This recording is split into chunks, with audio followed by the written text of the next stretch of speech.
আসসালামু আলাইকুম। আবৃত্তি করছি কবি জীবনানন্দ দাশের অত্যন্ত জনপ্রিয় একটি কবিতা। কবিতার নাম বনলতা সেন।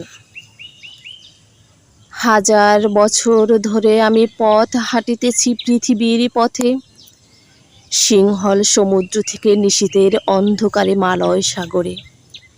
অনেক ঘুরেছি আমি বিম্বিসার অশোকের ধূসর জগতে, সেখানে ছিলাম আমি আরো দূর অন্ধকারে বিদর্ভ নগরে। আমি ক্লান্ত প্রাণ এক, চারিদিকে জীবনের সমুদ্র সফেন।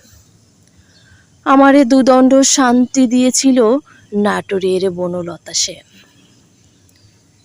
চুল তার কবেকার অন্ধকার বিদিশার নেশা, মুখ তার শ্রাবস্তির কারুকার্য।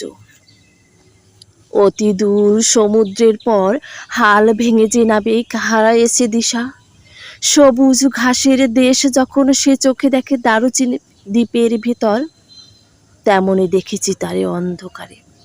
বলেছে সে, এতদিন কোথায় ছিলেন?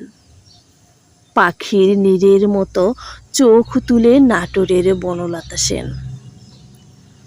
সমস্ত দিনের শেষে শিশিরের শব্দের মতন সন্ধ্যা আসে, ডানার রৌদ্রের গন্ধ মুছে ফেলে চিল।